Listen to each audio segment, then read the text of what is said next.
cities and nature, urbanization and environment. What's the connection? While urban experts studied bridges, buildings, infrastructures or built environment at best, pastures, arable lands, water bodies seem to be the domain of discussion for environmental scholarship for a long period of time. That cities and nature are not antithetical to each other is but a recent realization. So, the present era of what I call the overlapping scenes with Anthropocene, Urbanocene, Capitalocene cross-cutting each other and the COVID-19 pandemic posing enormous challenges, especially on the cities of the global south, I believe is the provocative context enabling us to reimagine the relationship between the urban and the environment. So, the first part of this particular course called Urbanization and Environment lays out this context, which I think is contemporary, but at the same time historical because we are actually inhabiting these interesting times. So, with the rising awareness of the severe challenges and constraints posed by the mega march of consumption and consumerist cities, policy prescriptions have flooded the urban environmental scene with the emergence and deployment of laudable schemes, designs and projects like compact cities, eco cities, zero carbon cities, smart cities, etc. But how smart are these smart cities? How sustainable are they? Does sustainability promised in these scheme of things actually ensure urban resilience? Are these designs really just, democratic and inclusive? So, a large chunk of this particular course is actually dedicated to not only fleshing out of these concepts, but here I also critically interrogate these designs and discourses using empirical case study based investigations of their implications on cities of the global south, especially Indian cities. So, here in this course I discuss model cities like Dholera, Lavasa, Rajarhat and also narrate their contemporary fate by discussing disparity between official proclamations and actual realities, shaping these not only utopian, but also unjust urban projects. So, now the drive for contemporary clean city, it has parallel to the search for sanitary cities in modern West and its transplantation on the colonies.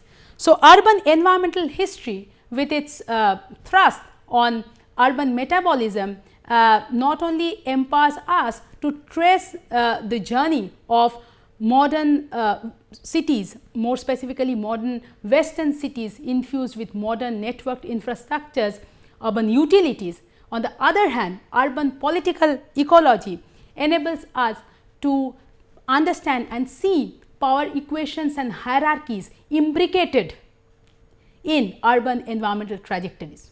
Moreover, when they converge, we find the appropriate modality to muddle through mediations among actors along long term temporal scales, influencing and getting influenced by complex urban environmental interactions.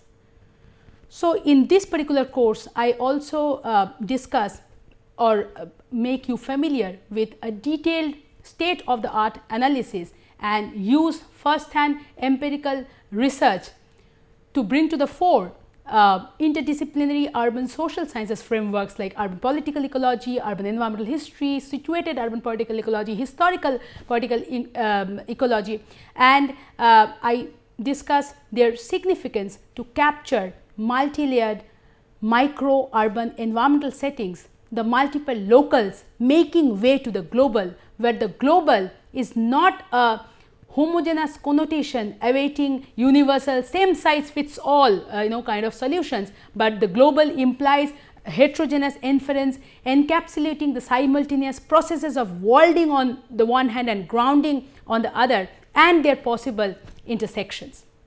So, finally, I raise this particular question that whether interdisciplinary and transdisciplinary frameworks, paradigms and approaches remain sufficient enough to forge an effective and desirable urban environmental transition or not? What should be the pathway or pathways rather to facilitate exchange flows among multiple stakeholders involved in this venture? I argue that sustainable flows between a city and its wider environment can only be ensured when transdisciplinary epistemology can translate or get transcended into multiple axiologies through transsectoral polylogs and actions. So, the last part of this particular course, it consists of emerging discussions on urban resilience, urban sustainability science, and I provide a lot of vibrant and lively examples and also draw insights from my own projects, translocal projects based on different themes including water justice, urban heritage and conservation, disaster responses and management plans, etc. So, I think that the course will be beneficial to the students, researchers, instructors, facilitators, practitioners such as urban architects, urban planners who are involved in and working with the urban and the environment, or at their intersections. So, while this particular course on urbanization and environment will make evident that why any particular contemporary discussion on the urban will be unfeasible or non-viable without incorporating the environment in it, and vice versa. For the community of people who are already involved in and pursuing urban ecosystems or urban ecological research, and or maybe they are involved in more direct implementable action oriented plans like eco-friendly cities, green infrastructures, etc. This course will be crucial towards a knee-deep analysis and not face value understanding of the relationship between cities and nature.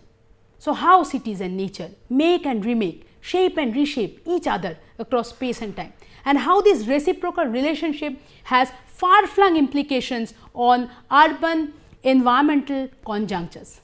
So, the aim of this course, or the larger agenda, is to craft a just, inclusive, democratic, sustainable and resilient urban environmental transition.